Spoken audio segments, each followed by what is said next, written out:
Welcome. Thank you for your interest in online education at Berkeley. I'm Diana Wu. I'm the Dean of UC Berkeley Extension. I'm also the Executive Director of the Berkeley Resource Center for Online Education, which is a service unit. There's over 30 of us now who service the entire campus, whoever's interested, faculty or departments interested in providing hybrid or online education. I am going to take full credit for putting together a fantastic panel of speakers today. And I'm actually going to let them introduce themselves in the interest of time because we're starting a little bit late. So I hope my panelists will forgive me for that. I'm going to dive into the introduction. So one thing that we started with was a very clear assumption that online education covers a spectrum of activities. It's not one thing. The first thing is we wanted to provide access, open access, free access, very much aligned with our mission as a public university and a public research university.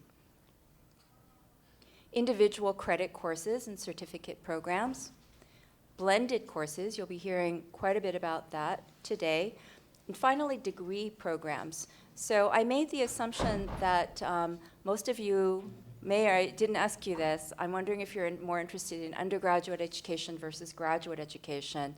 We can talk a little bit about both. So open access, if you go to webcast.berkeley.edu, or if you go to is it Berkeley X, Armando, for the MOOCs? Yep. Those, you'll find free classes available that are online. These are not for credit because they're not instructor-led, but on webcast you'll find a big number of YouTube lectures from Berkeley faculty that are just free, for viewing. MOOCs, Armando is going to talk about, that actually is more interactive and contains auto assessments, auto grading.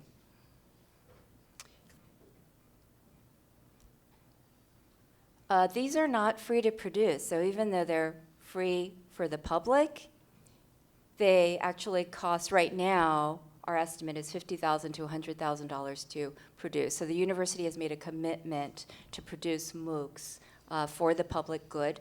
There's also some revenue generation for those of you who are interested because students have the option. They could pay a little bit of money, not very much, to earn what is called a verified certificate program so that we can tell that the student actually took the test, passed the test. Employers may care if you took Armando's class in software design and you did well in it.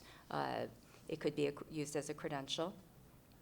That's just a gratuitous shot of UC Berkeley. It's beautiful. I was walking on campus the other day. I just happened to be behind two, I think they were undergraduate students, and one was saying to the other, this whole thing, all this fuss and noise about online education. Well, it's all great, but it doesn't replace this. And she stopped walking and she looked at the sky and she said, it doesn't replace this, which is, kind of the campus atmosphere and environment. This is just a screenshot of a map that, I don't know if you can see it very well. This is the college writing MOOC class. And it had, I believe, over 50,000 enrollments when it first opened. And these are students from all over the world. So the red zones are where the highest enrollments are coming from. And I just thought it was kind of a cool snapshot of the reach of a MOOC course. A MOOC is a massive open online course, by the way. The second category on our online spectrum is individual courses and certificate programs. So UC Extension, in this case, we have the most classes by far currently at Berkeley. We have about 170 courses for credit. And those students can take for either credit, they can use it potentially to transfer to their home degree program, they can use it for career enhancement, et cetera. And Summer Sessions offers, I believe, around 10 courses right now. Mostly it's UC Berkeley students taking those classes for credit to transfer to their Berkeley degree. There's also executive education that's offered online now. And UC system-wide, the Office of the President is offering courses for undergraduate credit. These are some of the reasons that folks are interested in seeing us offer online courses. Has to do with throughput, productivity. Throughput meaning students have an opportunity to take courses, and it helps them potentially graduate a little earlier than they might have if they, for example, might not be able to get into a class on campus that they want to take.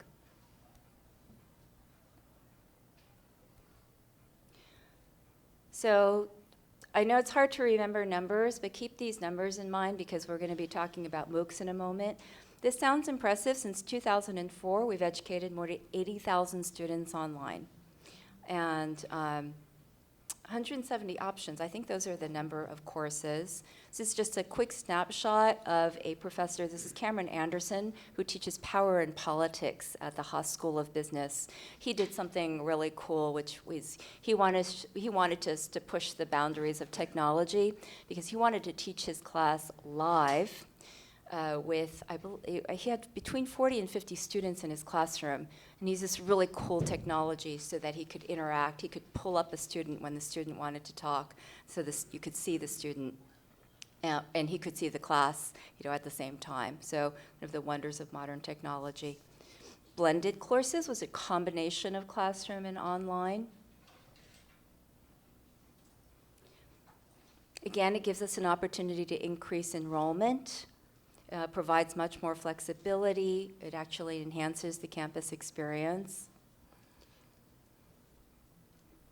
These are the degree programs, the online degree programs. Berkeley is relatively new to this. We've been cautious. There's huge concern about maintaining the quality of the Berkeley degree, maintaining the quality of the students who are admitted to graduate programs in Berkeley. So right now we have 3. We have the Masters of Advanced Study in Integrated Circuits, that's out of the College of Engineering. Masters of Information and Data Sciences out of the School of Information. Masters of Public Health is out of the School of Public Health, and more to come. So these departments usually have very clear, compelling reasons for why they want to offer online degrees. A lot of it has to do with access. Some of these departments are quite small. They're only able to accept it varies, 20 students, 30 students into a master's degree program. It's extraordinarily competitive to get into a Berkeley graduate degree. And they're turning away, they fully acknowledge that they're turning away outstanding students who they're not able to accommodate in their graduate degree program by offering the degree online without reducing the quality of without compromising on the quality of the type of student that Berkeley is accepting. We're able to accept more of those students and accommodate them. We're also able to accommodate students who, again, are from other countries, and for cost, maybe they have a job. For other factors, they're not able to come to Berkeley and enroll in a full-time degree program. The online degree program is an outstanding option because they're able to do that. So one thing I didn't mention, which is very important, which is the reasons that Berkeley got into online education. So keep in mind, UC Extension, very clear mission. We've been doing online education for years. When the main campus started getting interested in online education, we thought long and hard about why are we doing this? Should we be doing this? What's it going to look like when we do this? And how do we support it? 4 very important reasons tied into Berkeley's mission. One is access and excellence. Are we able to provide more access to students? Are we able to maintain and continue to improve upon our excellence as an institution? Secondly, is anything that we do online, whether hybrid, blended, or anything else, going to improve our ability to teach and for students to learn? So improving teaching and learning. Third, experimentation. Berkeley's all about experimentation and innovation. 4th, research. We want to learn, we want to learn, we want to learn from what we do, from how we teach, from the students who we teach. We want to feed that back into, even if it's the classroom setting, what can we learn to improve our teaching? So I probably took too much time already. I'm going to end there. I'm going to hand it off to my panelists. I'm going to leave you with this image of Albert Einstein. Except not for very long, because I'm about to switch He's off. about to switch it. I never sit and talk to people, so this is weird. So my name is Armando Fox. I work with Diana and with many faculty on campus. And one way to think about it is if you've heard of the nonprofit edX, which was originally started by MIT and Harvard a couple of years ago, Berkeley was sort of the launch partner when edX really came out and said, we're going to be the nonprofit way that world-class education materials are available freely to students around the world. So I have had a lot to do with helping get that relationship off the ground and helping to run it. And that's the connection through which Berkeley is offering some of its courses as MOOCs, or massive open online courses. But rather than talk about those and bore you with PowerPoint, I think it helps a lot more to tell it as a story from the point of view of students who are taking one of my campus courses that is the basis of a MOOC. So if you'll bear with me and watch for a couple of minutes, what I'd like to do is connect the things we do in classrooms at Berkeley and what makes them unique with the way that MOOCs and other online education vehicles can reinforce that, as opposed to, I think, what many of you may have read in the media, that schools everywhere are now conspiring to replace what they're doing and sit students in front of computers. So if I can get this to work. I didn't understand for a long time open source. You're gonna like work on this project and then just give it away? Like, I don't understand. And now I get it, because you'll have one piece of an idea, but you don't have time or you don't have the know-how to do all of it. Well, other people do, and they can just like work on the little piece that they like. And that's fun. It's this way to like create something bigger. That's so exciting. That's a community that I want to be a part of.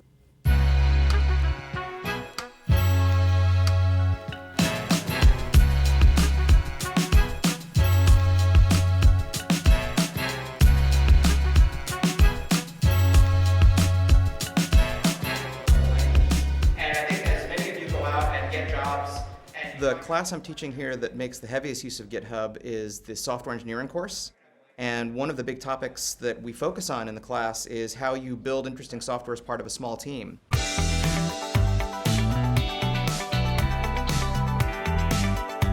Our final project for the course is a group project where there's 6 of us per group. Sometimes we'll be working in the same room together. Sometimes we'll be working at the same time but in different locations. It's just a way to get rid of this geographical coincidence that we don't live in the same place. It's not really important to the work that we're doing, so why should it define the way that we have to work together?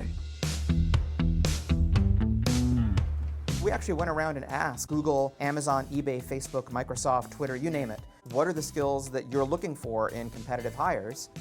One of the biggest things they said was learning to work in teams and learning to work with an external customer.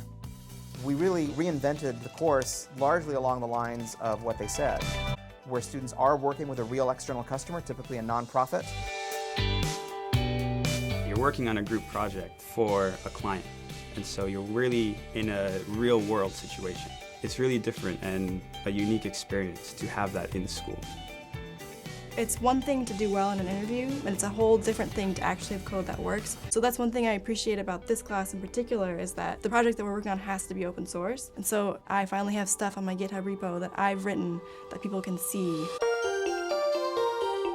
There's a big difference between reading a textbook and looking at the code versus a bunch of people actually able to learn by doing. I think that's the reason it's a game changer.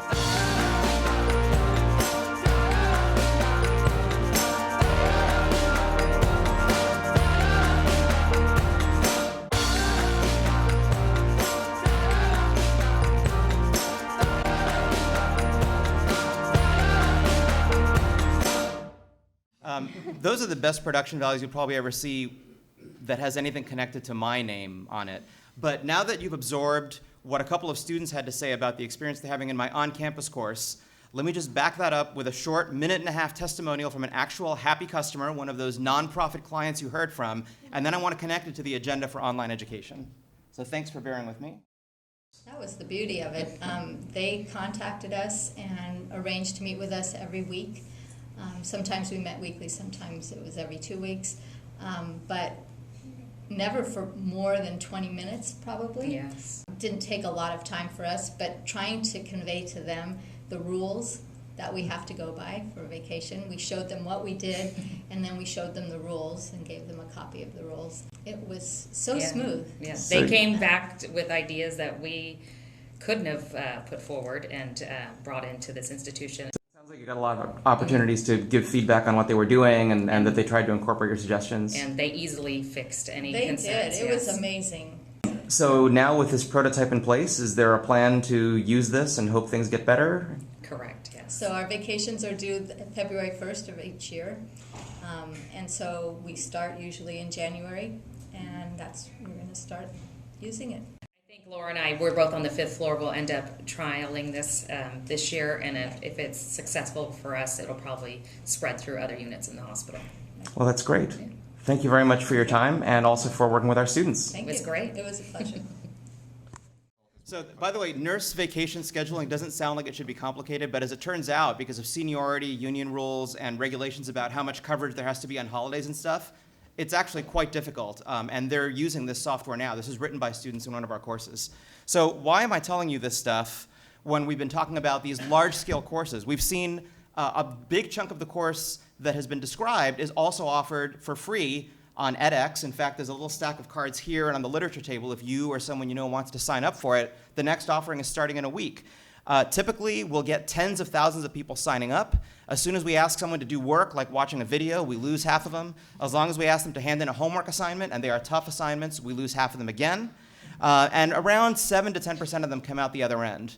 Now, people have wrung their hands about if we had a 90% dropout rate in a campus class, we'd be horrified, which is true. But think about it. These classes cost nothing, offer no credit. There's no penalty to dropping out. Some people get busy with real life. They have to come back later on. Some people only need to finish certain kinds of material. So I don't think it's fair to make those comparisons. I think a better thing to think about is the people who get to the end really appreciated the opportunity. They volunteer to help us run the class in the future, which is one reason that we can keep these free. And even with that dropout rate, so to speak, we're still getting a couple of thousand students through the class every time. If you look at when I teach this class on campus, we get maybe a couple of hundred students per semester. We're getting thousands of students a year who are using our materials, and they come from over 100 countries. They're very well educated, and we're getting a lot of great feedback about it. So how does this tie to what Berkeley is already doing on campus? Why is this a great opportunity for us? Diana briefly alluded to the answer in the beginning of her slides, which is that one of the terms Berkeley takes credit for coming up with is the term SPOC, for Small Private Online Course. A SPOC is what happens when you take the materials that were created for a MOOC, as my colleague Professor Dave Patterson and I did in this case, and you give a private copy of those materials to professors in classrooms. We have a dozen professors at other campuses besides Berkeley who are doing this as well. That means that they can run a blended course by deciding which of our materials they want to use, which materials to create themselves, and they can take advantage of the 1,000 hours or more that we and our teaching staff put into creating sophisticated automatic graders for programming assignments that are actually allowing our students to get better feedback now than they were when TAs had to grade each one by hand. So as a result of that, this is a course on campus that used to have waiting lists that were over 100 students long. We've been able to multiply by 4 the number of students we can accommodate in the campus course because of the materials and the effort that we created to make available as a free MOOC for everybody. Because we have these automatic graders, we haven't replaced our TAs. On the contrary, our TAs are better than they have ever been because they're now spending 100% of their time not grading papers and grading programming assignments, but actually working with students on the projects like the one that you saw featured. If we're not for that degree of automation, there's no way that the student projects could become as strong as they've become, and we now have nonprofit customers who are returning year after year to get the piece of software built by last year's students improved and modified by this year's students. And in case you're wondering whether increasing the size of the course has affected quality, what I've graphed here, the green line shows the enrollment in our course. You can see it started about 3 years ago as an experimental course with only about 50 people, and it's gone up to, it was 165 in fall of 2012. The most recent number is not on here. We had 235 students last semester. But the blue and red lines are the interesting ones. Those are the students' ratings of how effective the course and the professor are. And the maximum you can get is 7. That puts you on sort of a plane of demigods of teaching. I've never done badly, but I started to get scores like 6.3 and 6.4 after we blended in the materials that we had created for the MOOC. This is a big eye-opener if you're a professor. Usually bigger courses do not reward you with higher ratings.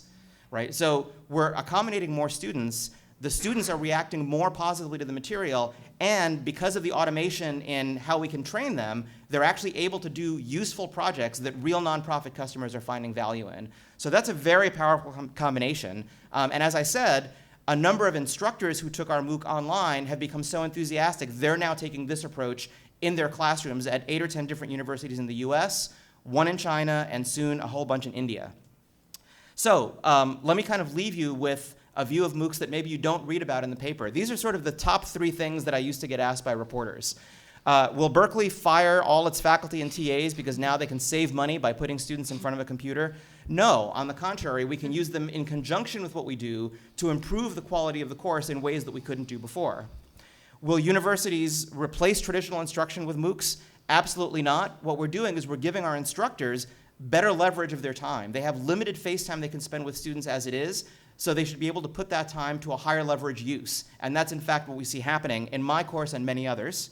And does this distract faculty from improving our courses? No, on the contrary, we can now do the same kind of analysis of questions, for example, that the SAT and GRE exams do. Statistical analysis techniques that have been well understood since the 40s, but are dependent on having a large data set on which you can observe how students interact with your material. Classroom instructors historically have not had that opportunity, and now we have it. So this is how you can think about it. We have research that we can do on campus to understand what works and what doesn't in this format. We try those techniques in Berkeley courses. If they work well, we deploy them so that thousands of students around the world can take them, and when we analyze that much larger data set, the benefits of the analysis are put back into the campus course and it benefits the Berkeley students. This is the MOOC story that is actually the exciting one. It's the path that Berkeley has been pursuing from day one when everybody was saying this is a way to make money, which believe me, it is not. And it's the reason that the more we can do this, I think the better it will be for our faculty and for our students. So I'm going to stop there and pass the mic along, but take one of the sad Obama postcards if you want to learn more or sign up for the course. And I'm going to be going to the computer science event in Valley Life Sciences after this. So if you're majoring in CS, come talk to me. Thanks. Thank you. Also, I asked you to keep some numbers in mind earlier. So Armando, as recently as last month when we checked, Berkeley had 500,000 enrollments in MOOCs, including Armando's. So not enrollments, not completers. So you heard Armando mention how many students drop off after assignments, et cetera, but 500,000 enrollments, which is pretty astounding. Clancy. Hi, my name is Clancy Slack. I'm in the chemistry department here, and I guess I'm just going to share my story today about developing a hybrid classroom, which is also a blended classroom, as Diana mentioned earlier. So introductory chemistry is often thought of as one of those courses that lends itself really well to online education. Although there is a lab component, which is not lend itself very well to online, the lecture component is very straightforward and fact-based and not necessarily needing a lot of discussion. And so it's one of the first courses that most schools will adopt as an online program.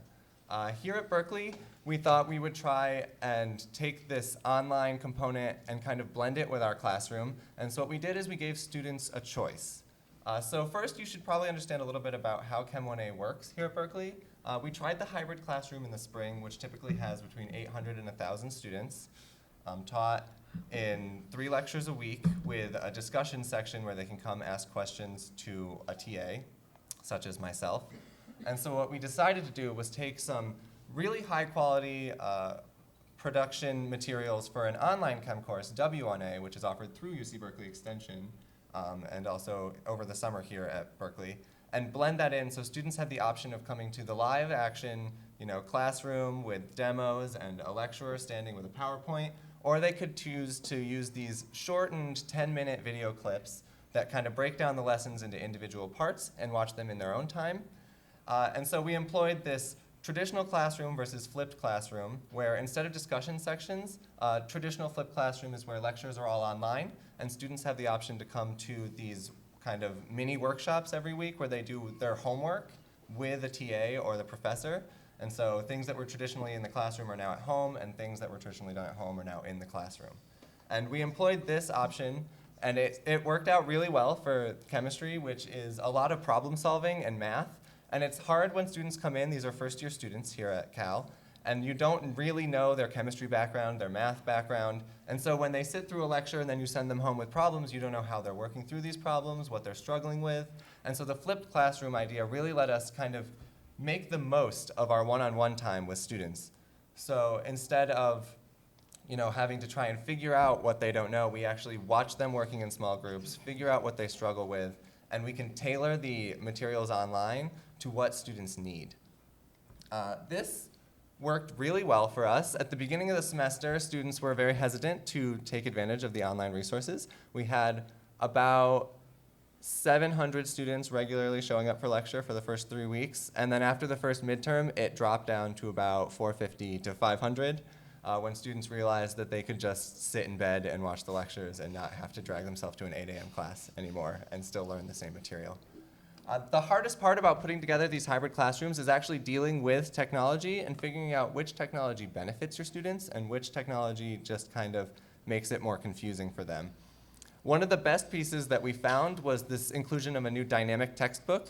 So we took the traditional textbooks, which are far too expensive, especially for students who are trying to take lots of different science courses, and we converted it to a digital interactive form.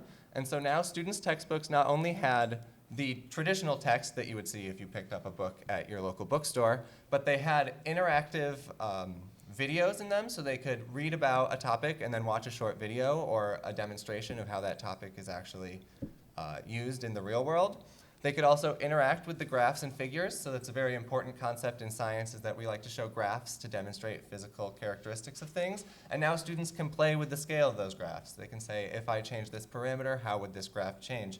And I think that that is a really important tool for getting a physical understanding of the concepts we teach in chemistry and other science courses. But also, these books allowed us to input questions. So as a student is reading, there might be a little question mark in the middle of a paragraph, and it pops up, and it asks the student a short, very poignant question about, did you understand the last few sentences that you read? Were you really paying attention, or are you just kind of skimming along because you know you're supposed to read this? And a lot of students had some really positive feedback about that, about being able to bring their book with them. You can bring it up on your cell phone, your iPad, your laptop. They weren't constricted to carrying around a 10-pound chemistry book all the time. So that was probably my favorite piece that we integrated into the course. It's also fully editable. So at any time, I can go into Chapter 7 and write my own paragraph and say, hey guys, I know in lecture we covered this, but I wanted to add this extra section just so you can get a better understanding of the concept. And it would give a little star next to it and say, added by TA Clancy. And students would know to pay attention to that whenever they open their book. Other than that, we also used Piazza for an online forum, and this had both some drawbacks and some benefits to it. We were looking for a forum that allowed students to interact and debate kind of concepts from lecture, like they would in the way we teach Chem 1A here at Berkeley is using chem quizzes, which are questions that come up in certain points during the lecture, and students answer privately using an iClicker, another piece of classroom technology that we've adopted wholeheartedly in the chemistry department. And then they see the distribution of answers, and they have to discuss in small groups and converge on a single answer. And so that is one of the things that is most favorably thought of students when they look back at Chem 1A after their experience. They love the idea that they get to try on their own, and then they have to convince their peers or be convinced by their peers that they understand the concept. So we had a hard time integrating that into this online course. I think that's the biggest struggle. How do we emulate this in-person conversation experience through a computer without having students required to be online at certain times during the day? And that is something we're still working on as we further develop this course. But the forum worked relatively well. I wouldn't say it was a huge success. Students would post their answers, like what they thought the concept was, what they thought the answer to the question was, and their reasoning, and then students could respond. And at the end of kind of some debate, one of the TAs would step in and say, student A is on the right track. I think you should follow their logic a little bit farther. Going forward, we're actually following that kind of path that Armando just described. We're turning this hybrid Chem 1A course into a MOOC right now. And we are combining these materials from the online version of class along with the dynamic book so that students can have that resource as well, and trying to find a way to package it all together and put it out there on edX so that other schools can look at it and just people anywhere in the world can have a basic understanding of chemistry. As far as the opportunities, I think that our students really loved the freedom that this course enabled them. They really like breaking down the lectures into 10-minute segments. Chemistry can be a little bit daunting for a lot of first-year students. It is one of the most popular classes on campus, so more students take chemistry than any other introductory course because it is a prerequisite for so many different majors. And so they really like being able to do it in short bursts instead of having to sit and look at 3 different concepts all in 1 hour period. The drawbacks were the accountability is a little bit lost for students. Chemistry is hard and they can get discouraged, and if they're not in a classroom or directly dealing with someone, sometimes that could be a problem, and that was one of the things that we're also working on. So if I could interject for just a moment, I actually hadn't met Clancy until like now, whatever, but when we started. But let me just say 2 things. First of all, bravo that you guys have done all this stuff. And I didn't mention this, but I also, because I'm a software guy and I love teaching, I actually am also doing research on how to improve the interactive facilities in online courses. And we have something that does what you want. Because we also use this discuss the question in class and converge on an answer. We also wanted to replicate that in a MOOC, and we now have a prototype that does that, so we should talk. Oh yeah, Because we would love for you guys to use it. And the other thing is, as far as popular undergraduate entry-level classes, I think the introductory computer science class just took over you guys this semester. So, game on with that. Game But on. Anyway. We'll see. We'll see. We'll see. Hi, I'm Pradeep Chippi. I'm the director of the Institute of International Studies, and I teach in the political science department. Susan and I have been teaching the same course for multiple years now, and we've taught it in 3 different formats. We've taught it in an online format, which we are still doing. We've taught it as a flipped class, and we've also taught it as a hybrid version, which we're doing this term.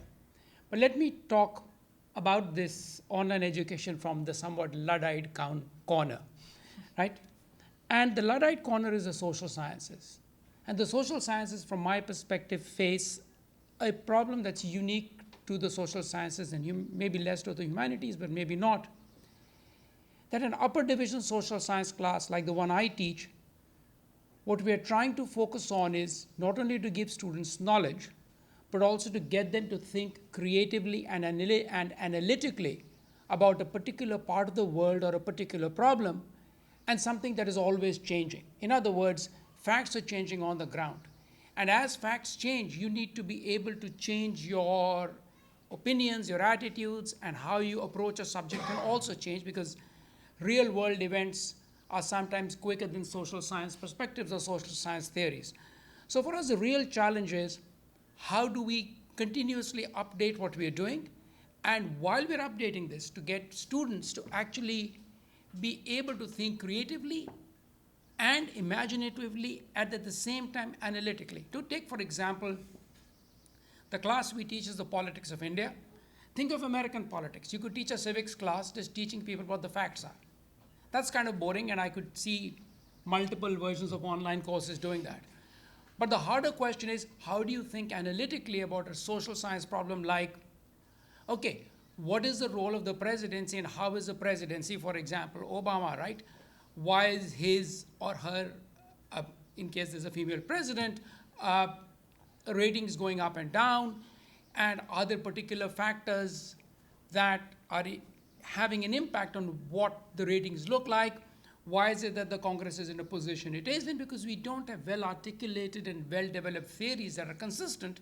We have different points of view. And for us, in our classes, the trick is to get students to say, okay, here are 4 different perspectives. Which one do I think works best to explain a particular phenomenon? So when we approach this class, what we discovered is that at Berkeley, not surprisingly, students want to learn at their own pace. They want to develop their own skills. And from our perspective, we want to do this as quickly as possible, as efficiently as possible. But at the same time, we really, really stress the fact that we want students to walk away with deep, creative, and analytic skills at the same time. That's the key for us. So to that end, what we've done is we've done a bit of experimentation with the class. So I've taught the same class, same materials. Unfortunately, facts change on the ground. Because facts change, these slides need to be updated all the time. The online content needs to be changed, updated all the time. So we have a course, and we've taught it as a standard online course. This is now year 3, I think, and it'll continue. And it's a standard online course. It's offered through summer sessions. You take the class, you get credit. You know, we have, there are quizzes, there are assignments. We grade them, we give it back to them. That's one. We've also tried a flipped class, which is, last year I tried this. I lectured for 2 weeks, gave people an introduction, then said, here are the videos, here's the online material, read it and come and see me. So I would spend, personally, and the GSIs for the course, would spend about 6 or 8 hours a week speaking to students in small groups. So that was the flipped class, which is, there was no lecturing, but they were just watching these videos and had access to the PowerPoint. The third thing which Susan and I are doing right now is is what we call a hybrid between a flip and an online course, which is students have access to all the materials. I meet them once a week where I lecture, so set up what they're going to expect in this week's readings and online materials. We then, second lecture session, we don't lecture, but I have a Q&A with the students. And then we divide the class into small groups. And we divide the class into small groups, and the plan is that Susan would meet half the class, and I would meet the other half over 4 hours in small groups of 6 to 8 people discussing the material with them. So those are the 3 ways we've taught the class: online, hybrid, and flip. And I'll let Susan talk about what we've learned or what we haven't learned. All right. So let me first say that I think I came to the online education world as a deep skeptic. And I thought that I should have some real experience if I was going to be critical. So I came to it from that perspective. And I've learned that there's a lot that you can take away from an online course. And I think there's still a lot. I think doing this has forced me, and I think it's forcing other educators to think really hard about what we do provide in the classroom here at Berkeley. And it's been really valuable for me personally as I sort of develop my teaching skills. And I think it's valuable for the students in an ongoing way, because we are thinking harder about how we do this teaching thing. So what we found, we taught the class these 3 different ways. Broadly speaking, in the flipped class and in the online class, we found that motivated students did well. Unsurprisingly, motivated students always do well, right? We also found that there were a lot of students who got lost. It's not to the degree that in a MOOC you sort of might lose thousands. You know, they're still in the course more generally, but they're off track. And in both of those contexts, it was much harder to get them back sort of to the broad general goal of just creative analytical thinking. They were off in the weeds. We could sort of tell that they were off in the weeds, but had very few ways to get them back on track. We spent a lot of time on both of those classes, and we didn't get all that much out of it. Overall competency was fairly low. You know, we had this 10% of the class that was doing really well. The rest of the students, it was actually pretty poor. What we're doing this semester, both of us are having a fantastic time teaching this class. And I guess I'll elaborate for a second on what we do on Fridays, because it's pretty extensive to give you an idea of the amount of effort that's going in. Usually, Pradeep and I are both up at about 6:30 a.m., grading an assignment and providing individual feedback on an assignment that the students turn in at midnight on Thursday night. Everything is graded and feedback is given by the time they show up at class, which starts, the first section starts at 10. Both of us meet these sections in parallel, right? So each of us are in different locations meeting something like 5 to 8 students for an hour each. This is after they've done all the rest of the materials for the week. And what has come out of it is really good discussion. People are thinking harder about the materials and coming up with better ideas than we've seen in the other contexts. Just graded the midterm. The midterms were really good. Far more students are doing or achieving a higher level of competency than we found in the other classes. They're still having a lot of the flexibility to move through the materials in the way that they want, and yet, from our perspective, there's a better outcome. We just asked the students on Thursday what they were thinking of the class. We said basically we're going to be talking to some people on Saturday, and how's it going? Because we don't have the evaluations yet. We know that the flipped class, the evaluations were horrible. We know that the online class, they were quite good. People liked it, I guess. But from our perspective, it still wasn't doing as well as... In fact, the evaluations for the online class, if you believe the evaluation scores, are actually very good. Yeah. But we are not satisfied with the outcome, the intellectual outcome, that is. So they like it, but we weren't satisfied. On Thursday, we asked them, how's it going? What do you like? What do you not like? And what we found was that the students are still taking advantage of the same things the same positive attributes of the online materials. So you have one student sitting there saying, well, I love the PowerPoint slides. Next student says, I hate the PowerPoint slides, right? I love the videos. I hate the videos. What we have is these videos that are actually, they're not lectures properly. They are conversations between usually one of us and some other scholar. Whenever somebody comes to campus, we sort of bring them in and say, let's talk about your work. So they like these materials, and they like being able to sort of choose which materials they access and what order.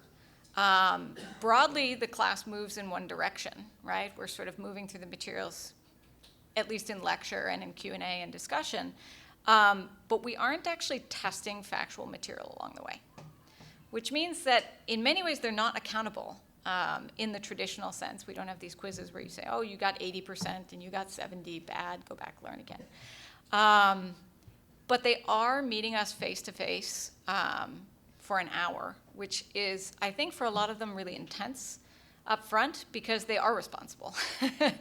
But they are not directly responsible in the traditional quiz sense.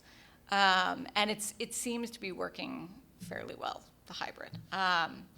So take-home lesson from the whole thing. I would say that at least in our experience in the social sciences, that the flip and online classes provided just a little too much freedom in terms of keeping people moving towards the outcomes that we were wanting. Students liked them. They liked the online class in particular, but we weren't achieving the goal that we wanted to achieve. The hybrid, I think, we'd have to actually do some real thinking about how to study this, but I think one of the reasons it's working well is this sort of face-to-face accountability. They have to sit there for an hour on Friday and be responsible both to their peers and to us. And one of the comments that we got on Thursday was, I really like talking to the other students and hearing what they have to say. And when everybody is moving forward at a high level, those discussions are so much more enjoyable.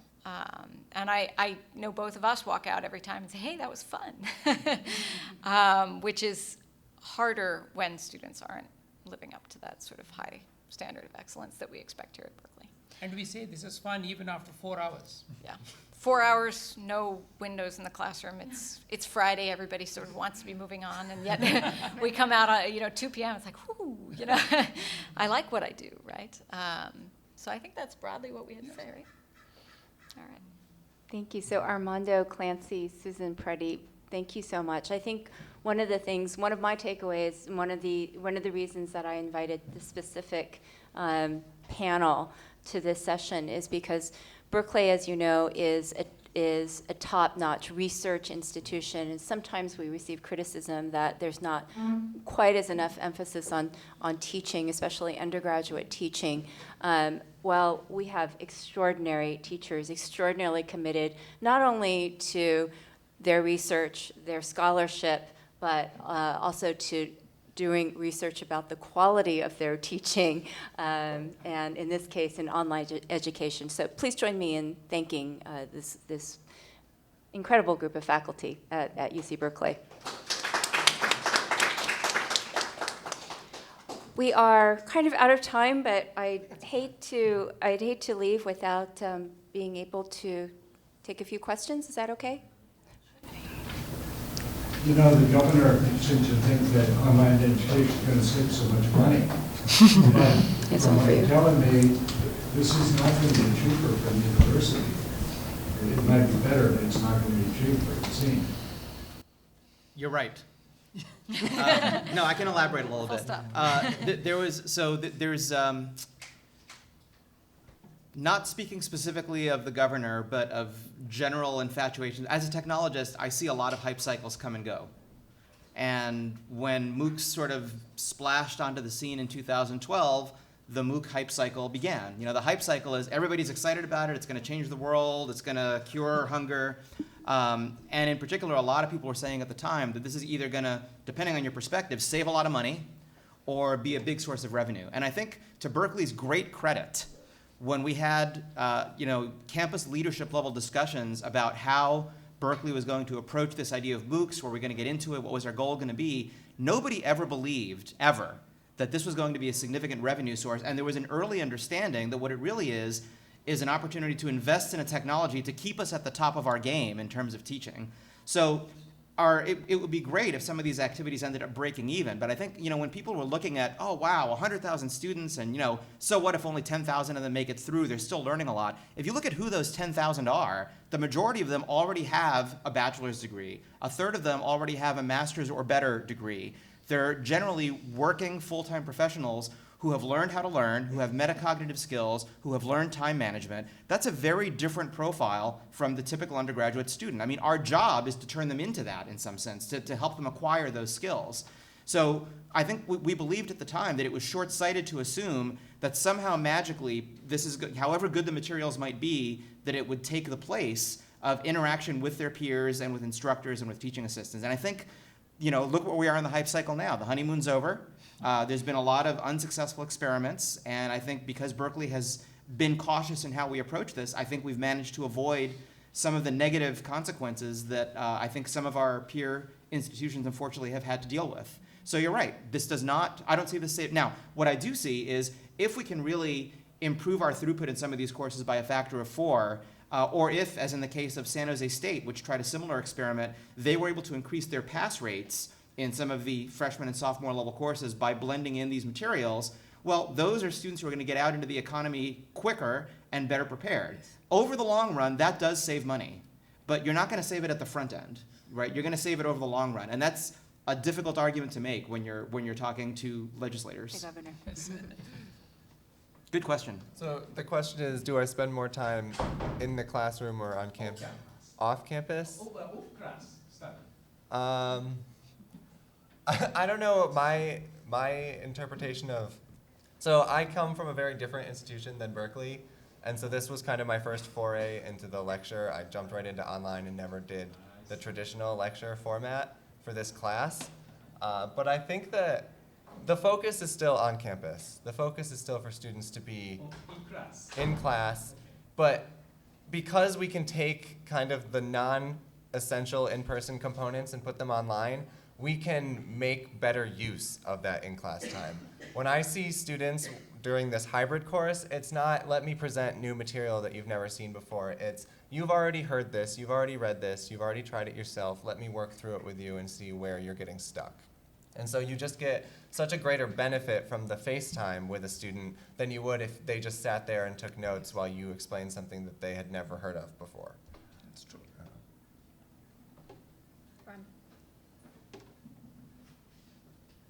This is also a question for Clancy. Have you been able to measure, and if you have, what have the results been, the learning gains of the students relative to the traditional Chem 1A course? So we haven't been able to compare to the traditional Chem 1A course, although that is something as a department we've discussed. I think when we first decided to do the hybrid, it was a little last minute, and the requirements for releasing data that we did collect on students are pretty stringent at any university. But the overall trend is that we had a much better, higher success rate on the exams. Our averages were slightly higher than they had been in the past on the spring term Chem 1A. So the spring term demographic and the fall term demographic are very different. And that's that when we were originally looking at the data, they only had fall term data to compare it to. And so it was kind of not what you would expect. Fall term actually tends to do worse because it's first year, first semester students coming into possibly their first hard science, that isn't a high school kind of lead you through everything. But We did see improvement in scores for the spring term group, which is generally either first year or second year students a lot of the time, and mostly on the pre-med track or using it as a prereq for some other major. What we did find though is that the interaction with the material was a lot better. Because we could now track students were doing their homework online, we could see when students were using the book. We could kind of track, what did we have to do to get students to watch the videos, right? We could see how many students had viewed each lecture or each component of the lecture. And at the beginning of the semester, we weren't really focusing on getting students to interact with it as much. And what we learned is, how do we communicate to students that, without saying, lecture video 17 is important on the exam, how do we get them to want to go look at them and to want to go interact with the materials? By the way, this is much harder than just lecturing, right? I mean, I think an unspoken thing here is that compared to what all of us have been describing that we've been doing in all these different experiments, that is way harder than just getting up and delivering a lecture, right? Yeah, keeping in mind that lecture comes from a Latin word that means to read, back when the lecture was you literally would read stuff out loud to your students because they couldn't afford books. So, it's time for change. Focusing on the accountability and also the outcome measurement, you kind of touched on this, Clancy, that you build into your program a way to see if people are actually doing it. Like, is there a tracking mechanism where you can see they've at least had the computer on for X amount of time, and then maybe, some kind of metric at the end where if they've absorbed content? And then I guess in terms of effectiveness, are you aware of any educators or psychologists who've studied, for example, the amount of exposure time that people need to optimally learn, and then to schedule your classes that way? I'm thinking of language learning. It's well documented that if you want to learn a new language, you need to learn it on a certain schedule and kind of stick to that, and you can't just cram it all in at the last minute. So I'm just wondering about those two pieces. Want to take a go at first? Are you specifically asking Clancy first, or? Anyone who wants to address it. I think I talked quite a bit about the accountability. We're using B courses, which is still, B courses we used to have B space, now we have B courses. It's in a beta version, so it's not fully rolled out yet. But you can, and in the online course that we taught, you get to see who's doing what, when. You get to see if they've opened the material, how long for instance, we have assignments, and we get to see how long they spent on them and things like this. So there's a lot of data. It's hard to, but for me anyway, it's hard to know until I see them using it, sort of in the classroom in new ways. So one of the things that we do every week is that this is unusual in the social sciences, we usually have response papers and things like this. We force them to write a single question every week. And it has to be thoughtful. That's the only sort of parameters on it. Then we take those questions and we use them in discussion on the Fridays. We actually do this in the online class too. But until I see students responding to new material in effective ways, I don't know what the other, they could look at the lecture slides for an hour, or they could look at them for 10 minutes, but I don't know whether that's effective. It might be, the 1 hour might be effective for some, and the 10 minutes might be effective for some. And I think that's what the online environment allows students to do, is if they know how to learn, how they learn, they can maximize their time and their sort of opportunities that way. Yeah, I think if I could raise that level of abstraction a little bit, Yeah. it's the kind of the bigger message here, because the right answer is what you just said. Different students are going to have different values for that parameter. Yeah. I think one handicap of the way that most of us have really pretty much been teaching most of our adult careers is we've had this kind of one-size-fits-all model, right? Yes, we pick a pace at which to deliver a lecture, a pace at which to cover things in homework assignments, and we sort of hope that we kind of do a good job getting most of the students into the net at that one pace. Not only do we now have the option to, for at least certain elements of the course, allow students to take it at their own pace, but we are in a position to collect much more data about how they're actually doing it. So you said, as of now, you have all this data, you're not sure what it's telling you, but that's okay, because that's the kind of problem computer scientists like to have, right? The idea that campus education can actually become data-driven, and that just as hospitals do evidence-based medicine, we can start to actually look at systematically and say, you know, this group of students all took a much longer time to learn this concept, or this group of students all made the same kind of conceptual error on this assignment. And historically, it's been difficult for us to extract information like that, and now the potential for doing it is there.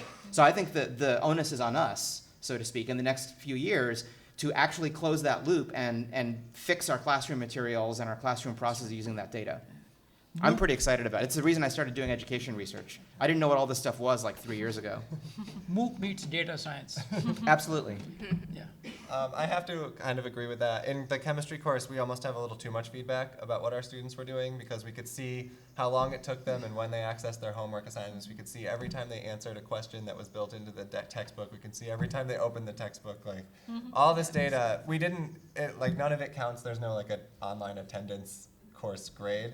So I think it does give some accountability because they know that we know, you know, that they did the homework this week, but we don't grade them based on getting the questions right or wrong, which I think was nice. We just kind of graded them at some point. You opened your book and you tried the questions, but not so much on any specific time scale. So they really could, if they wanted to cram and do 10 chapters before the midterm, then that was perfectly fine with us if that's how they want to learn. But we definitely did get a lot of data seeing that, you know, certain students would be accessing things on a daily basis and certain students would kind of compartmentalize it the way you would in a normal class, and like 3 days a week they would sit down and they would do their chemistry stuff during whatever free time they had. So it is interesting, and I would love to find someone who is studying this to maybe see. There we are, next door. You can tell me how to better organize my students. Thank you so much for your attention and your engagement. If you think of anything else that you would like to follow up on, go to, Chris, what's our website, Berco? online.berkeley.edu, and you'll be able to find us, and I'm happy to refer you if I can't answer your question. So, thanks so much for coming. Thanks for coming.